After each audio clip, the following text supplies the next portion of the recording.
Hey guys, this is Mr. Grice for Algebra Unit 7 Final Exam Review. Remember to show all your work and to write your answers on the lines. Alright, number 1 says to categorize the following polynomials by degree and number of terms. So, a couple things we got to remember is we have to remember that we need to write our answers in standard form. Okay, that way we can really identify all the terms and what the highest exponent is. And the other thing is some people forget that we have to combine like terms if possible. So I'm going to write combine like terms. So the highest term we have for A is the 5y squared plus 4y minus 7. There's nothing we could really combine there. So our highest exponent is the 2, which makes this a quadratic. And it's a quadratic what? How many terms are there? 3. So it's a quadratic trinomial. All right, what about B? Well, the highest term, or the highest exponent, is the 6x cubed. But then, can we do something with the 2x squared and the negative 8x squared? Yeah, man, combine those. And you get negative 6x squared. Don't factor it, guys. That's not what it's asking you to do, okay? Now, the highest exponent is the 3, which means it's cubic. And how the terms we have 2 terms, so that means it's a binomial. Okay. Once again, let's go ahead and combine our like terms. 3 minus 8 gives us negative 5w. And then 11 and negative 11, those cancel out. So what's our exponent? There's an imaginary 1 there. So this is linear, and there's only one term, so it's a monomial. Okay? So quadratic, cubic, linear. The only thing that we didn't talk about was a constant. And a constant, it would just be like 5, okay, or 3. And if it was a polynomial, that means it would have 4 or more terms. So like 3x cubed plus 2y squared minus 3. I'm just making this up, guys. Okay, but that's an example of a polynomial because those were the 2 things that we didn't talk about. Okay. Number 2. So for number 2, it says to find the sum or the difference. We need to pay attention to what the symbol is in the front, okay? Or in between those. Now, to get rid of the parentheses, we need to distribute, and we distribute a positive 1. When we distribute a positive 1, especially to the first set, nothing changes, okay? It's the back one that could change, and we'll see. When we multiply this by a positive 1, everything stays the same. So now we just look for like terms. Negative 3 and positive 3 m squared, those cancel, right?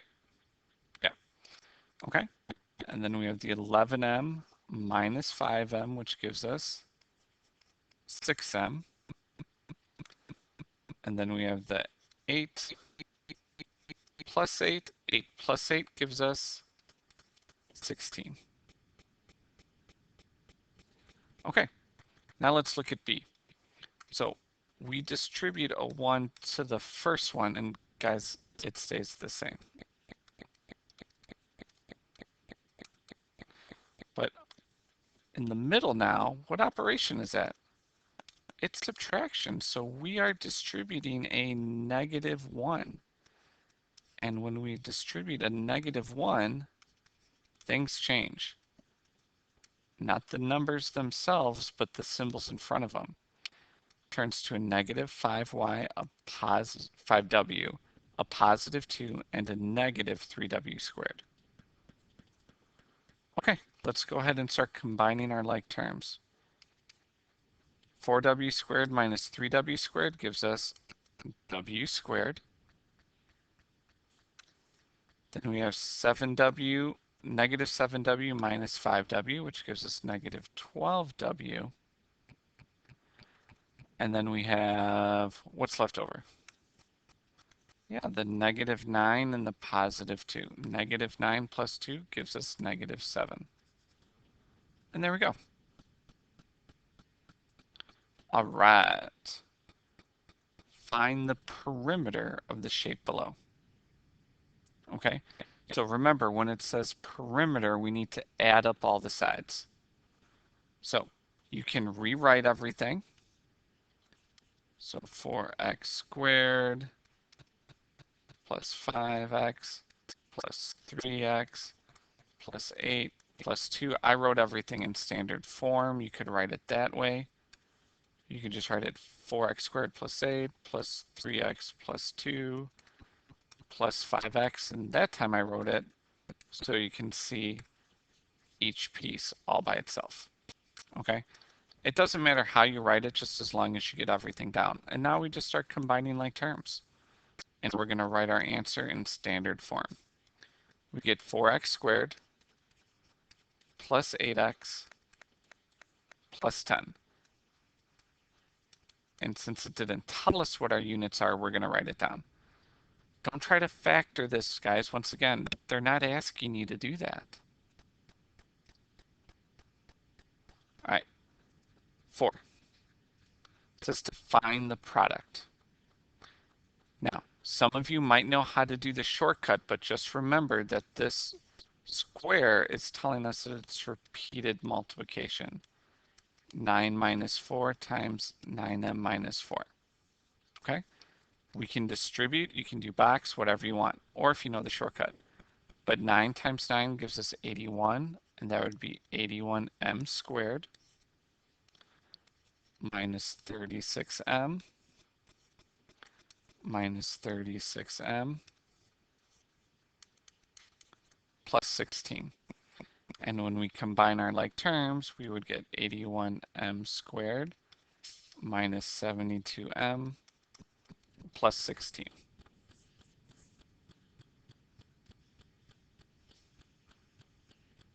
Okay, for B, I would do the box method for B because we got a binomial times a trinomial, a 2 by 3. All right, so I'm going to make a box for that.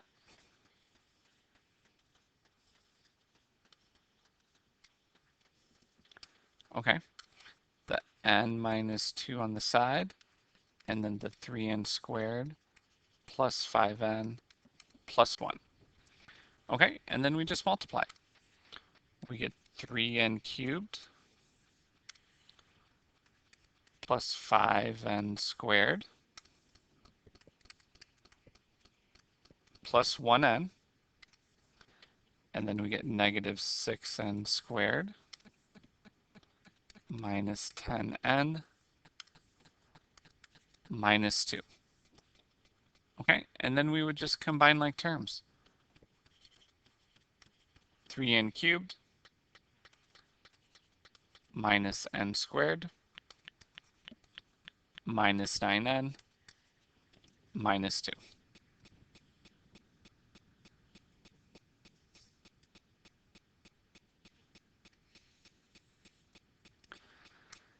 Now it's asking me to factor. Okay, so the first thing we always have to check, is there a GCF? And oh wait, this isn't even in the right order. Yuck, let's do that first. All right, so we have 8x cubed minus 40x squared plus 24x. Okay, so the first thing I notice is that I can take an x out of everything. And then I can also take out an 8.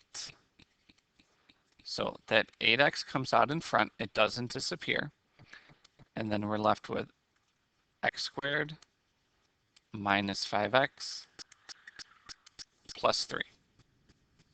So I don't know if I'm done or not yet, so I'm curious, are there any numbers that multiply to get to 3 and add to get to negative 5? No.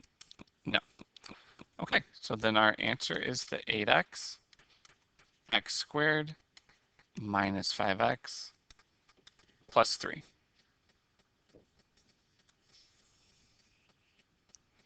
All right, D. So the nice thing is that our leading coefficient is 1. So that means I can do a shortcut. Make sure you show this work, guys. You want to do A times C. So I'm looking for numbers that multiply to get to negative 24 and add to get to 5. Okay? And if you have trouble with this, write down all of the factors. 1 and 24, 2 and 12, 3 and 8, 4 and 6. And the combination that works is 3 and 8. The problem is one of them has to be negative. And it's going to be a negative 3. Make sure it works for both cases, guys. So we get y minus 3 and y plus 8.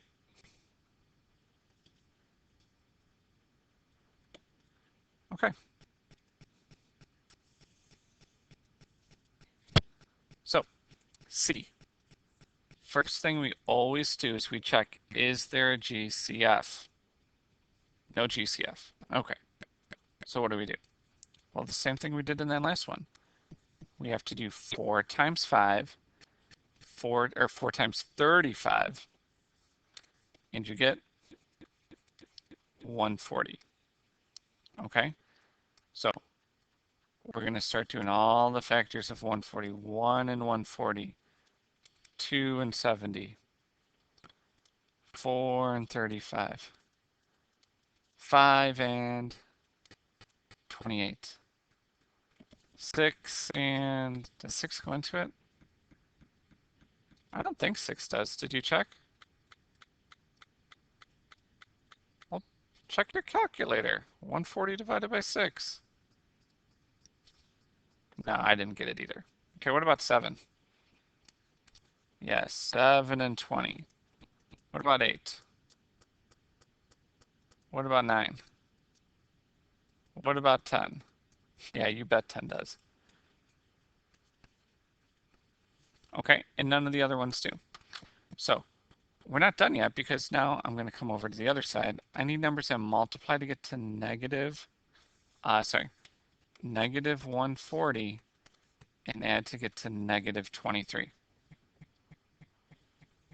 Okay, in that group, it's going to be 5 and 28.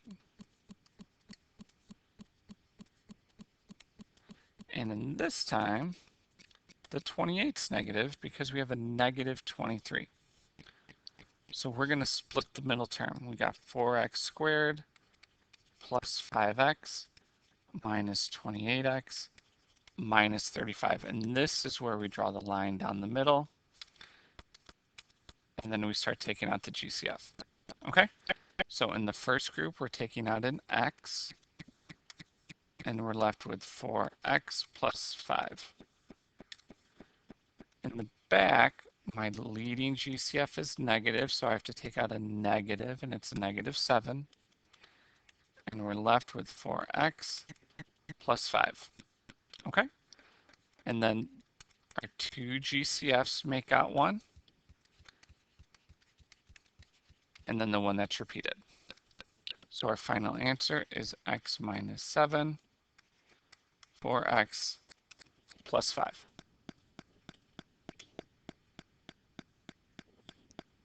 Okay. D. Remember, the first thing is to always check for a GCF. Okay? And we can factor out a 2. And then we're left with 9m squared minus 16 n squared. Okay, am I done? No, this is the difference of two squares. Okay, so remember that the GCF comes out front, and then the square root of 9m squared is 9m. 16, the square root of 16n squared would be 4n.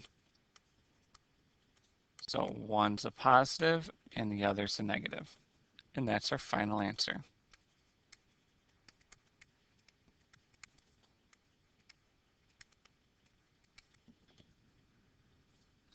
All right, last one. Says the area of a rectangle can be represented by the polynomial x squared plus 12x plus 20 inches squared. Find the dimensions of the rectangle if x equals 6 inches. Okay, so what they're telling me is we have a rectangle.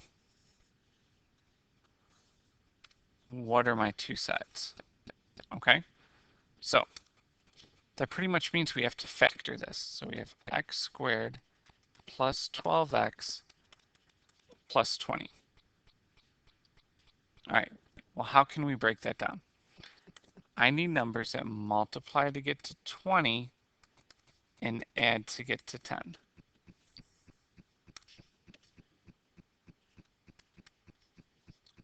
Yay, 2 and 10. So the nice thing is that is x plus 2 and x plus 10. So you can pick which side it is, x plus 2 and x plus 10, but they didn't ask for what those are. They want to know what the dimensions are. Okay, so that means that we have to plug this into 6 plus 2 and 6 plus 10. So we get 16 and 8. All right, so that's 16 inches by 8 inches.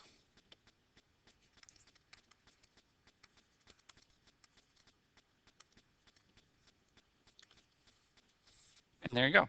Now, you can be like, well, Mr. Grice, how do I check it? I'll show you how to check it. We could go to our original equation and plug in 6. So we get 6 squared plus 12 times 6 plus 20. Plug that in and tell me what you get. I'll have a race with you. And don't just copy down what I'm writing.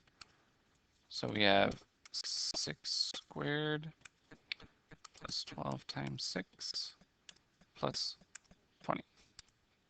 128. Okay. 16 times 8, because area is length times width, should give us 128. Oh, thank gosh, I did it right. I don't want Ms. Carranza yelling at me again. Woohoo! There's your answer. All right, guys, well, that's the end for Algebra Semester 2, Unit 7 Final Review. If you have any questions, please come see Ms. Carranza or myself. We would love to help you out. Otherwise, this is Mr. Grice, signing off. Thanks for watching.